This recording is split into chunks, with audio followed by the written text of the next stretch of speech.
tratemos de encontrar algo de diversión en esta vida tan aburrida y tan insatisfactoria. Yo no sé si los compositores de esta canción conocían el pasaje de Eclesiastés que Lester leyó hace un momento y que vamos a estudiar en esta mañana, pero esa parece ser la pregunta que Salomón se hizo una y otra vez en cierta etapa de su vida. ¿Es esto todo lo que hay? Como nosotros vimos la semana pasada, el libro de Eclesiastés, los invito una vez más a ir allí, nos lleva a examinar el sentido de la vida debajo del sol, es decir, limitándonos al aquí y ahora con el propósito de destruir cualquier esperanza que podamos tener en las cosas que este mundo ofrece. Versículo 1, palabras del predicador, hijo de David, rey de Jerusalén. Vanidad de vanidades, dijo el predicador, vanidad de vanidades, todo es vanidad. ¿Qué provecho tiene el hombre de todo su trabajo con que se afana debajo del sol? Ninguno, dice Salomón. Esa fue la conclusión a la que este hombre llegó después de haber convertido su vida en una especie de laboratorio experimental para encontrar el propósito y significado de su existencia en este mundo. Versículo 12, yo el predicador fui rey, o literalmente he sido rey sobre Israel en Jerusalén. Salomón quiere compartir las lecciones que aprendió al final de su vida. Yo he sido rey, ya soy viejo, he experimentado mucho. Ahora quiero compartirles lo que he aprendido. En este largo peregrinaje, en la búsqueda de algo que le dé sentido a mi vida. Por supuesto, si había una persona que tenía los recursos y capacidades necesarias para hacer esa clase de experimento, era Salomón. Era un hombre muy sabio, sumamente rico y poderoso, y con una extraña mezcla de curiosidad intelectual, talento artístico y vocación científica. Eso es raro encontrar en un solo hombre. Generalmente la gente intelectual son como medio seco. No, Salomón no era así.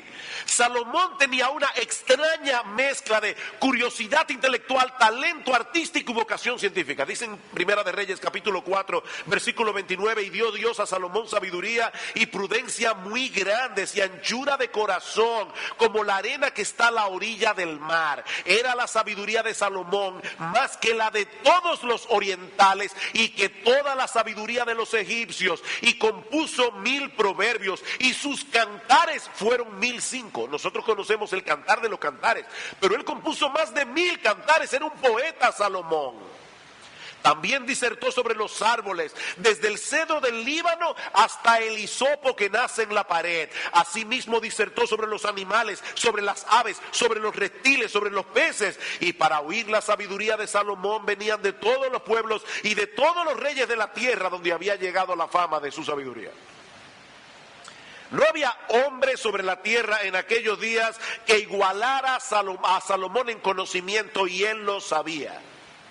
Por eso decidió hacer uso de su formidable capacidad intelectual para entender por sí mismo el sentido de las cosas. Versículo 13, y di mi corazón a inquirir y a buscar con sabiduría sobre todo lo que se hace debajo del cielo.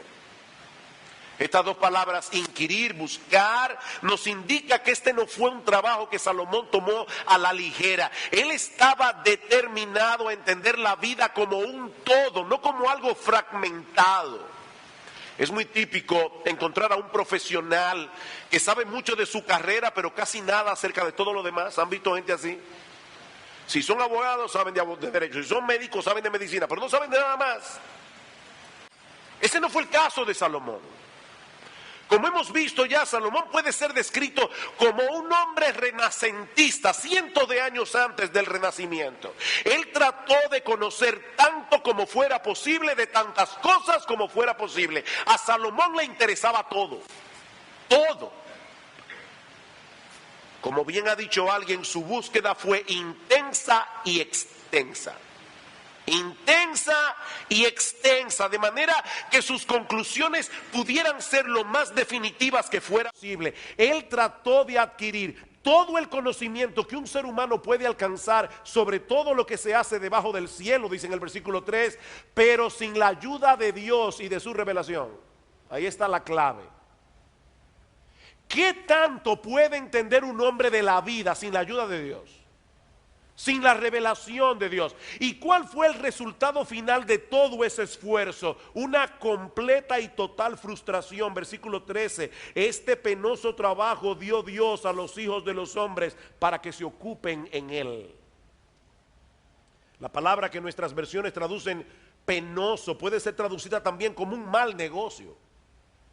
No se trata simplemente de algo que produce fatiga. Lo que Salomón está diciendo es, esa clase de empresa de tratar de entender las cosas termina produciendo frustración. Versículo 14, miré todas las obras que se hacen debajo del sol, y he aquí todo ello es vanidad y aflicción de espíritu. Literalmente un correr tras el viento. Imagínese que usted se levanta por la mañana y encuentra a su vecino corriendo para acá, luego se detiene y corre para allá, y luego se detiene y corre, y usted le dice, hey, ¿qué haces? Persiguiendo el viento. Es que eso es una empresa inútil. Y Salomón dice, exactamente, es una empresa inútil, es un correr tras el viento. Lo interesante es que Salomón nos dice aquí que fue Dios quien nos dio ese trabajo. ¿Leyeron el versículo 14? Versículo 13, perdón. Este penoso trabajo dio Dios a los hijos de los hombres para que se ocupen en él. Fue Dios que puso en el hombre ese afán por tratar de entender el significado de las cosas. De manera que el hombre está atrapado entre ese anhelo implantado por Dios de conocer y su propia incapacidad de encontrar respuestas a las preguntas más importantes de la vida humana. ¿Quién soy yo? ¿Qué hago aquí? ¿Cuál es el propósito y significado de mi existencia en este mundo? ¿Cómo se supone que debemos vivir?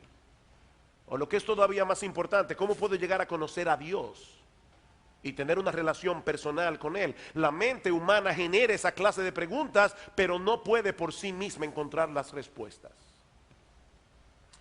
Hace unos años atrás, y por una razón que no viene al caso, compré un buen libro de filosofía política escrito por un filósofo decano de humanidades en una universidad inglesa. Y me llamó profundamente la atención lo que este genio dice al final de su introducción. Es un hombre muy capaz, no lo estoy diciendo irónicamente, y un buen escritor.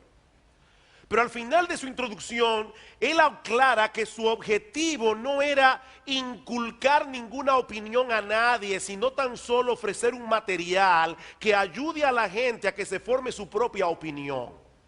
Obviamente, dice él, es posible, y esto obviamente cuando lo leí me dolieron los pesos que pagué por el libro. Dice, obviamente es posible que alguien lea el libro y termine con las mismas incertidumbres que tenía al principio. Sin embargo, oigan esto, no deberíamos subestimar el progreso que se ha hecho cuando se pasa de la ignorancia confusa a la perplejidad informada. He ahí lo único que puede ofrecer la sabiduría de este mundo. Ayudarte a tener una perplejidad informada que seguramente generará otras preguntas y que te hará más consciente de la enorme cantidad de problemas sin solución que hay en este mundo. Eso fue lo que Salomón entendió. Después de una larga e intensa labor intelectual, versículo 15, lo torcido no se puede enderezar y lo incompleto no puede contarse. No solo tenemos una existencia enigmática en este mundo, una existencia que no podemos entender del todo, sino que hay muchas cosas torcidas que probablemente, mis amados hermanos y amigos que están aquí, permanecerán torcidas. En una de las caricaturas de Quino aparece Mafalda escuchando la radio, y en la radio decía, el Papa ha hecho un nuevo llamado a la paz, a lo que Mafalda responde, y le dio ocupado como siempre, ¿no? Alguien decía que si dedicamos nuestro tiempo y energía tratando de enderezar todo lo que está torcido, nos quedaremos sin nada para vivir nuestra propia vida. Ahora, yo no estoy diciendo, mis amados hermanos, que lo que el hombre hace para mejorar de alguna manera los males sociales sea completamente inútil, no. Gracias al Señor que hay personas que hacen cosas a favor de la sociedad, pero debemos ser realistas. Hay un montón de cosas en este mundo que no podemos cambiar. Y por cada cosa que mejora, hay 1000 que empeoran. ¿O no es así? De hecho, mis hermanos, ¿saben qué? Hay cosas que Dios decretó que permanezcan torcidas hasta que Cristo regrese en gloria. Dice en Eclesiastés capítulo 7 versículo 13, mira la obra de Dios, porque ¿quién podrá enderezar lo que Él torció? Nadie. Mire, si Dios lo torció, nadie lo puede enderezar. Eso es parte de la maldición de Dios sobre este mundo caído por causa del pecado. Lo torcido no se puede enderezar y lo incompleto no puede contarse. Pero a pesar de eso, Salomón no se dio por vencido. Versículo 16, hablé yo en mi corazón diciendo, he aquí yo me he engrandecido y he crecido en sabiduría sobre todos los que fueron antes de mí en Jerusalén, y mi corazón ha percibido mucha sabiduría y ciencia, y dediqué mi corazón a conocer la sabiduría y también a entender las locuras y los desvaríos, y conocí que aún esto era aflicción de espíritu. Las locuras y los desvaríos. ¿De qué está hablando Salomón aquí? Bueno, así como la sabiduría, la verdadera sabiduría es el temor del Señor, la necedad, según lo que la Biblia la presenta, es vivir sin tomar a Dios en cuenta. De manera que lo que Salomón está diciéndonos aquí es que él quiso investigar a fondo ambos estilos de vida, el estilo de vida del sabio, el estilo de vida del necio, para hacer un contraste. Pero a la larga entendió que aún la adquisición de esa clase de conocimiento era más frustrante que satisfactoria. Versículo 17, conocí que aún esto era aflicción de espíritu. No fue el fracaso de su empresa lo que hizo a Salomón sentir frustrado.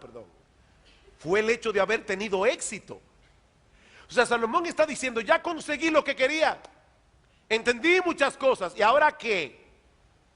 ¿Soy más feliz por eso? ¿Comprendo mejor el propósito de mi existencia en este mundo? No, más bien he descubierto que en la medida que aumenta el conocimiento, también aumentan los problemas. Versículo 18, porque en la mucha sabiduría hay mucha molestia, y quien añade ciencia añade dolor, literalmente añade irritación. Alguien tradujo este versículo, mientras más entiendes, más te duele. Perseguir el conocimiento sin perseguir a Dios usualmente lleva a un camino de mucha frustración. ¿Ustedes se han dado cuenta que muchos de los hombres inteligentes de este mundo son los más cínicos y los más pesimistas? Son la gente más amargada del planeta muchas veces. Y no es que haya nada de malo en el conocimiento y la sabiduría per se. De hecho, el mismo autor de Eclesiastés nos dirá más adelante, y lo veremos la semana que viene, que la sabiduría sobrepasa la necedad como la luz a las tinieblas. Es mejor ser un sabio que ser un necio, relativamente hablando. Pero perseguir la sabiduría como un fin en sí misma, pensando que de ese modo vamos a dar sentido a nuestra existencia en este mundo y tener una vida más plena y feliz, tarde o temprano termina en frustración. A medida que aumenta el conocimiento, más se apercibe el hombre de las cosas que están mal en esta vida y más se da cuenta de las cosas que no sabe. Decía Joan Manuel Serrat en una de sus canciones, andar y andar buscando verdades para encontrar siempre otra pregunta, ir y venir y no llegar nunca. Esa es la vida del hombre sobre la tierra. Mientras más sabes, más cuentas te das de lo que no sabes y de que hay muchas cosas que tú ni siquiera sabes que no sabes. Nuestra ignorancia es tan grande que hay muchas cosas que nosotros ignoramos que ignoramos. No sabemos que no las sabemos. Usted ve, pastor, por eso es que yo no me afano buscándole las 5 patas al gato. Yo soy una gente simple que prefiere gozar de la vida todo lo que pueda mientras pueda. Esa es mi filosofía de vida. Bueno, si es así como tú piensas, escucha lo que dice Salomón al respecto, porque él también probó con ese estilo de vida. Capítulo 2, versículo 1. Dije yo en mi corazón, ven ahora, Te probaré con alegría y gozarás de bienes, mas he aquí esto también era vanidad. Salomón trató de encontrar en el placer lo que no encontró en el estudio, pero también descubrió que esa era otro callejón sin salida. No porque el placer fuera malo en sí mismo. Hermanos, a veces los cristianos tienen una mala concepción del placer. Fue Dios quien hizo al hombre con la capacidad de disfrutar de su creación. La vaca come hierba, ellas no distinguen entre un postre sofisticado y cualquier otro tipo de comida, pero Dios le dio al hombre papilas gustativas con miles de terminaciones nerviosas para que nosotros podamos degustar la comida y decir, me gusta esto, no me gusta esto, lo disfruté. Es Dios que creó al hombre con la capacidad de disfrutar. Y nos ha provisto de un montón de cosas en este mundo en las que nosotros podemos deleitarnos legítimamente. Una de las obras de C.S. Lewis que yo recomiendo de todo corazón son las cartas del diablo a su sobrino, donde aparece un demonio más experimentado que está entrenando a su sobrino inexperto para que llegue a ser mejor su malévolo trabajo de apartar a los hombres de Dios. Y en una de las cartas, esto vale la pena escucharlo con atención. Escuchen lo que le dice este diablo más experimentado a su sobrino. Nunca olvides que cuando estamos tratando cualquier placer en su forma sana, normal y satisfactoria, estamos en cierto sentido en el terreno del enemigo, es decir, en el terreno de Dios. Ya sé que nosotros hemos conquistado muchas almas por medio del placer, pero de todas maneras el placer es un invento suyo, le dice el diablo al otro. Cuidado, el placer es un invento suyo, no nuestro. Él creó los placeres. Todas nuestras investigaciones hasta ahora no nos han permitido producir ni uno. Todo lo que podemos hacer es incitar a los humanos a gozar los placeres que nuestro enemigo ha inventado en momentos o formas o grados que él ha prohibido. El diablo no puede inventar placeres, él no tiene esa capacidad. Eso lo hizo Dios. Pablo dice en 1 Timoteo capítulo 6 versículo 17 que Dios nos da todas las cosas en abundancia. ¿Para qué, hermanos? Para que las disfrutemos. Así que el problema no está en el placer, sino en hacer del placer el fin de nuestra existencia. El problema está en tratar de encontrar en los deleites de este mundo lo que solo Dios puede dar. El que vive para el placer siempre se enfrenta con el mismo dilema. Si no consigue lo que busca, se frustra, y si lo consigue, se aburre. Es un callejón sin salida. No importa cuánto uno pueda satisfacer sus deseos, nuestra carne siempre pide más. Siempre.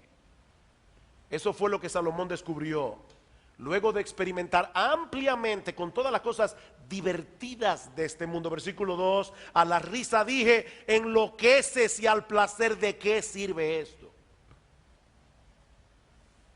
Mis hermanos, fue Dios el que diseñó los músculos de la cara para que uno se pudiera reír. Es bueno reírse, es bueno, pero tomarlo todo a la ligera y vivir de frivolidad en frivolidad, tarde o temprano pervierte el carácter del hombre. Es en ese sentido que Salomón usa la palabra enloquecer aquí. Él no está hablando de locura mental, como bien señala un comentarista. Esta expresión no señala una anomalía mental, sino una perversión moral. Mis hermanos, tomarlo todo a chiste no es un chiste. Aparte de que el mucho reír tampoco nos ayuda en la búsqueda del propósito de nuestra existencia, ni el mucho reír es sinónimo de felicidad. Cuando yo era niño, mi madre recitaba muy a menudo, solía recitar un poema de Juan de Dios Peza, que probablemente muchos de ustedes han escuchado alguna vez. Este poema termina diciendo: ay, cuántas veces al reír se llora, nadie en lo alegre de la risa fíe, porque en los seres que el dolor devora, el alma llora cuando el rostro ríe. El carnaval del mundo engaña tanto que las vidas son breves mascaradas. Aquí aprendemos a reír con llantos y también a llorar con carcajadas. Miren, si el placer y la felicidad fueran la misma cosa, pocas personas serían más felices que los actores y actrices de Hollywood. Esa gente tiene lo que muchos quisieran tener: fama, dinero, posibilidades casi ilimitadas de satisfacer todos sus caprichos y todos sus deseos, y son la gente más desgraciada del planeta. Viven de psiquiatra en psiquiatra, de terapia en terapia, de divorcio en divorcio. Miren, mis hermanos, una cosa es tener momentos fugaces de alegría y de deleite, otra muy distinta es experimentar la verdadera felicidad, como Salomón descubrió después de experimentar una larga lista de placeres. Versículo 3: propuse en mi corazón agasajar mi carne con vino, y que anduviese mi corazón en sabiduría con retención de la necedad, hasta ver cuál fuese el bien de los hijos de los hombres, en el cual se ocuparan debajo del cielo todos los días de su vida. Aclaro, este es un texto de difícil interpretación, pero lo que Salomón parece estar diciendo aquí es que él trató de disfrutar del vino, pero sin caer en excesos, de tal manera que nunca perdiera su capacidad de razonamiento. En otras palabras, él estaba llevando a cabo un experimento controlado. Un experimento controlado que lo llevó a descubrir que el vino no era la respuesta. Así que decidió tomar otro rumbo, dedicarse a grandes proyectos de construcción. Versículo 4: engrandecí mis obras, edifiqué para mí casas, planté para mí viñas, me hice huertos y jardines, y planté en ellos árboles de todo fruto, me hice estanques de aguas para regar de ellos el bosque donde crecían los árboles. No sé si se dieron cuenta, pero hay dos cosas que llaman la atención en este texto. Una, la repetición de plurales que Salomón está usando aquí. Él no hizo una casa, él se hizo casas. Él no plantó una viña, él plantó viñas. Él hizo huertos y jardines y estanques. Pero lo otro que llama la atención es la repetición del pronombre posesivo mi. Él no estaba haciendo obras públicas para el deleite de Jerusalén. Él estaba haciendo obras para él. Yo me hice casas, yo me hice estanques, yo me hice huertos. Salomón trató de reproducir el huerto del Edén en la tierra, construir su propio paraíso terrenal. Y tenía el dinero para hacerlo. Y no olvidemos que este hombre llegó a tener 700 esposas y 300 concubinas. Un harén de 1000 mujeres. Tal vez por eso es que tenía que hacer tantas casas. Yo imagino a las esposas: yo quiero una ventana aquí y una ventana allí.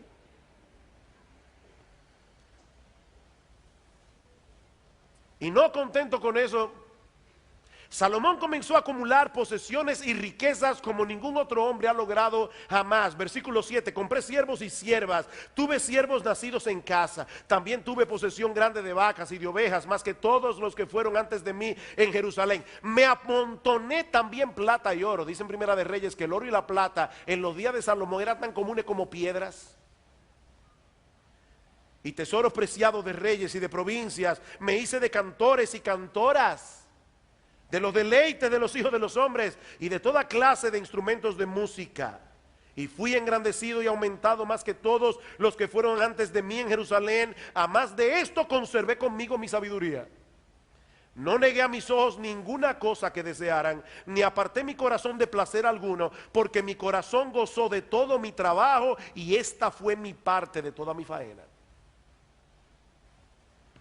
Si Salomón hubiese vivido en el día de hoy, seguramente habría aparecido más de una vez en la portada de la revista Fortune como uno de los hombres más ricos del mundo. Ya yo me imagino en la revista Architecture Digest, en la casa de Salomón, y los jardines de Salomón, y los estanques de Salomón. Hubiera sido un hombre famoso. Ahora, hermanos, seamos honestos por un momento. Vamos a ser honestos aquí, con tu propia conciencia. ¿De verdad nunca te ha pasado por la cabeza que si tú tuvieras por lo menos algo de la porción que tienen los hombres como Salomón, tú serías un poco más feliz? Claro, para ser, ¿verdad? No pasarnos de la raya sin las mujeres, sin las esposas y las concubinas. Decía un cómico argentino, ¿ustedes creen que esas personas que tienen casas, yates, aviones, son felices? Porque a mí me da la impresión de que sí, dice él. A veces uno le da la impresión de que sí, de que son felices, de que viven vidas súper wow. Y uno cogiendo lucha. Es por eso que Dios nos advierte en su palabra contra los deseos de la carne, los deseos de los ojos, la vanagloria de la vida. El salmista le oraba al Señor en el Salmo 119, aparta mis ojos que no vean la vanidad, avívame en tus caminos. Pero Salomón no hizo caso de esas advertencias. Él no se negó a sí mismo ninguno de sus deseos. ¿Y saben lo que descubrió al final? Versículo 11. Miré yo luego todas las obras que habían hecho mis manos y el trabajo que tomé para hacerlas, y he aquí todo era vanidad y aflicción de espíritu y sin provecho debajo del sol. Después de haber construido su propio paraíso terrenal, Salomón llegó a la conclusión de que eso también era vanidad, era un correr tras el viento, dice el texto literalmente. Ni el vino, ni las posesiones, ni la risa, ni las mujeres, ni la música le dieron a Salomón la satisfacción que él buscaba. Un escritor norteamericano llamado Greg Easterbrook escribió un libro publicado en el 2003 titulado La paradoja del progreso. Pero lo interesante de este libro es el subtítulo. El subtítulo de este libro es ¿Cómo la vida mejora mientras la gente se siente peor? ¿Cómo la vida mejora mientras la gente se siente peor? Easterbrook se basa en una serie de estadísticas para probar que los norteamericanos se encuentran hoy en una situación bien extraña. En términos de posesiones materiales y de tiempo disponible, están mejor que nunca, si son más infelices que nunca. Eso fue lo que Salomón entendió, finalmente. Después de todo lo que había hecho y experimentado, Salomón parece haberse preguntado lo mismo que Peggy Lee. ¿Es esto todo lo que hay? ¿Ustedes han visto los niños en Navidad? Nosotros desde hace muchos años nos reunimos toda la familia en Navidad para dar a nuestros hijos los regalos de Navidad. Todos los tíos, cada uno a los otros. Y es increíble ver el entusiasmo con que abren cada caja. Muchos de esos regalos terminan tirados y olvidados en algún rincón de la casa, tarde o temprano. Miren, mis hermanos, ninguna cosa de este mundo fue creada para producir en sí misma satisfacción permanente. Y eso nos lleva a la gran enseñanza de este pasaje, que es la gran enseñanza del libro de Eclesiastés. Si todo el conocimiento que podemos alcanzar debajo del sol y todos los placeres que podemos experimentar no satisfacen realmente, debe ser porque lo verdaderamente satisfactorio no se encuentra aquí. A donde te quiere llevar Salomón es a que tú entiendas que lo verdaderamente satisfactorio no se encuentra en este mundo. Permítanme citar otra vez a C.S. Lewis en su libro Mero Cristianismo. Lewis dice que muchas personas encuentran difícil desear el cielo. Claro, hay mucha gente que quiere vivir para siempre, pero yo me refiero, y él también, al cielo tal como la Biblia describe el cielo. Muchas personas encuentran difícil desear el cielo, y dice él esto por dos razones. La primera es que hemos sido entrenados para fijar nuestras mentes en las cosas de este mundo. La segunda es porque no somos capaces de reconocer el deseo del cielo que todos llevamos dentro. Y ahora escuchen lo que él dice. La mayoría de las personas, si realmente hubieran aprendido a mirar dentro de sus corazones, sabrían que sí desean y desean intensamente algo que no puede obtenerse en este mundo. Hay toda clase de cosas en este mundo que ofrecen darnos precisamente eso, pero no acaban de cumplir su promesa. El deseo que despierta en nosotros cuando nos enamoramos por primera vez. ¿Tú recuerdas eso si te ha pasado alguna vez? o cuando nos interesamos en algún país extranjero o en algún tema que nos entusiasma. Ese es un deseo que ninguna boda, ningún viaje, ningún conocimiento puede realmente satisfacer. Dice él, hubo algo que percibimos en esos primeros momentos del deseo que simplemente se esfuma en la realidad. Tú estabas deseando eso intensamente, de repente lo tienes y es como si se esfumara en tus manos. Por lo menos no con la misma intensidad con que lo deseaste al principio. Queridos hermanos y amigos que están aquí en esta mañana, nosotros fuimos creados para encontrar nuestro deleite y satisfacción en Dios. Si lo dejamos a Él fuera de la ecuación, no importa cuánto conocimiento logremos adquirir o cuántos placeres terrenales podamos experimentar, tarde o temprano terminaremos frustrados. Es por eso que Dios nos dice a través del profeta Jeremías: no se alabe el sabio en su sabiduría, ni en su valentía se alabe el valiente, ni el rico se alabe en sus riquezas, mas alabes en esto el que se hubiere de alabar, en entenderme y conocerme que yo soy Jehová, que hago misericordia y juicio y justicia en la tierra, porque estas cosas quiero, dice Jehová. No se alabe el sabio en su sabiduría. El apóstol Pablo en 1 Corintios capítulo 1 versículo 19 cita al profeta Isaías hablando Dios diciendo: yo destruiré la sabiduría de los sabios y desecharé el entendimiento de los entendidos. Mis hermanos, la sabiduría humana es muy limitada y no puede encontrar por sí misma todas las respuestas. Pero Dios no nos dejó a expensas de nuestra limitada capacidad intelectual. ¿Saben lo que hizo Dios? Él vino a nosotros en la persona de su Hijo, nuestro Señor Jesucristo, a quien Pablo llama en este mismo pasaje de 1 Corintios 1, poder de Dios y sabiduría de Dios. La sabiduría se encarnó. El libro de Eclesiastés plantea las preguntas, pero solo Cristo tiene las respuestas. Porque en Él están escondidos todos los tesoros de la sabiduría y del conocimiento, dice Pablo en Colosenses capítulo 2, versículo 4. Nadie podrá entender el propósito y significado de la vida. Nadie podrá conocer su propia identidad hasta que la encuentre en Cristo. Y con esto yo no estoy diciendo que tan pronto nos convertimos al Señor, entendemos todas las cosas y conocemos todas las respuestas. No, mis hermanos, hay muchas interrogantes que no serán respondidas de este lado del cielo. Pero los cristianos sabemos con certeza de que algún día estaremos en la presencia de nuestro bendito Señor y Salvador. Y ¿saben qué? Todas nuestras inquietudes serán respondidas.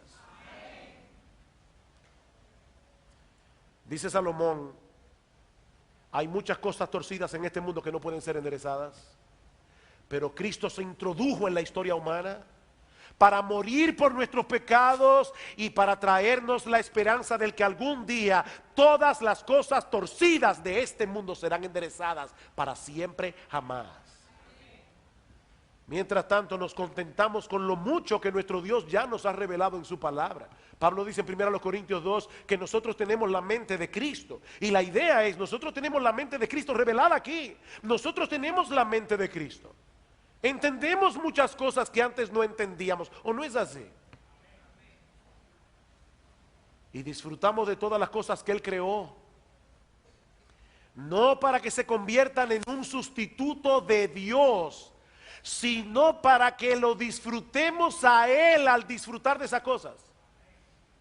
Dios quiere que nosotros lo disfrutemos a Él disfrutando la cosa que Él creó. Pablo dice en 1 Timoteo 4:1 que en los postreros tiempos algunos apostatarán de la fe, escuchando a espíritus engañadores y a doctrinas de demonios, por la hipocresía de mentirosos que, teniendo cauterizada la conciencia, prohibirán casarse, mandarle a un hombre que permanezca célibe para servirle a Dios, obligarlo a quedarse célibe cuando no tiene el don de continencia. Eso no es ser más santo. Pablo le llama doctrina de demonios. Y mandarán abstenerse de alimentos que Dios creó para que con acción de gracia participasen de ellos los creyentes y los que han conocido la verdad, porque todo lo que Dios creó es bueno y nada es de desecharse si se toma con acción de gracias. Mis hermanos, déjenme hacerles una pregunta. ¿Acaso no fue Dios el que creó la vid con la capacidad de aspirar agua a través de sus raíces y con la ayuda del sol convertir el agua en jugo y luego fermentarse para convertirse en vino? ¿Quién creó ese mecanismo? Fue Dios. Así que a través de la historia, ¿saben que Dios ha estado convirtiendo el agua en vino un montón de veces? Es Dios el que lo hace, pero los hombres prefieren atribuir esa clase de placeres a un proceso natural y así desconectarlo de la bondad de Dios y poder abusar del vino a su antojo. Pero entonces vino Cristo y en las bodas de Caná dejó el asunto al descubierto. Y como bien dice alguien, ese milagro de las bodas de Caná no ha cumplido por completo su propósito si solo nos enseña que Jesús es Dios. Tendrá el efecto completo si donde quiera que veamos un viñedo o bebamos un vaso de vino, recordamos que en ambos casos está obrando aquel que estuvo sentado en la fiesta de la boda de Caná. No, Cristo no convirtió el agua en vino únicamente en la boda de Caná. Él ha estado haciendo eso desde la época de Noé. Lo que él hizo en la boda de Caná fue acelerar el proceso y eso es un milagro. Queridos hermanos, la respuesta cristiana al placer desenfrenado y destructivo no es el monasticismo. Dios no quiere que nos convirtamos en monjes. La respuesta del cristianismo no es el legalismo. La respuesta del cristianismo es el disfrute de las cosas creadas dentro del parámetro establecido por Dios y recordando en todo momento que solo Cristo puede satisfacer plena y permanentemente los anhelos más profundos del alma. Solo Él. Nadie más.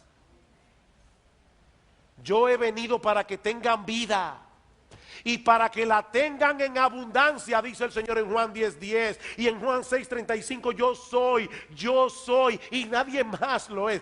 Yo soy el pan de vida. El que a mí viene nunca tendrá hambre y el que en mí cree no tendrá sed jamás. Querido hermano, querida hermana, no te dejes seducir por las ofertas engañosas de este mundo. Lo que necesitas realmente no es un mejor sueldo, no es una mejor casa, no es un mejor carro o tal vez tener carro, no es un mejor matrimonio o tal vez estar casada, no es más entretenimiento. No, dice el salmista en el Salmo 16:11 que en la presencia de Dios hay plenitud de gozo, delicias a su diestra para siempre. Y en el Salmo 36:7, cuán preciosa, oh Dios, es tu misericordia. Por eso los hijos de los hombres se amparan bajo la sombra de tus alas. Serán completamente saciados de la grosura de tu casa y tú los abrevarás del torrente, no de una rigola, del torrente de tus delicias, porque contigo está el manantial de la vida. En tu luz veremos la luz. Cuando Lester oraba hace un momento, citó el Salmo 73. ¿A quién tengo yo en los cielos sino a ti? Y fuera de ti nada deseo.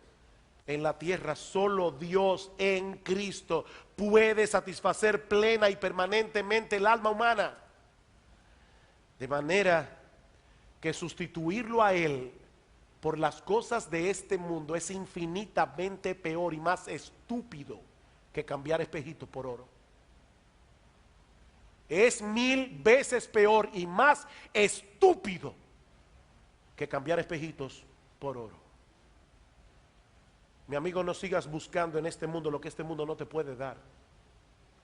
¿Sabes lo que tú necesitas? Tú necesitas reconciliarte con Dios. Tú necesitas el perdón de tus pecados. Tú necesitas el don de la vida eterna. Y eso solamente lo puedes obtener a través de Cristo. Ven a Él y confía en Él para el perdón de tus muchos pecados.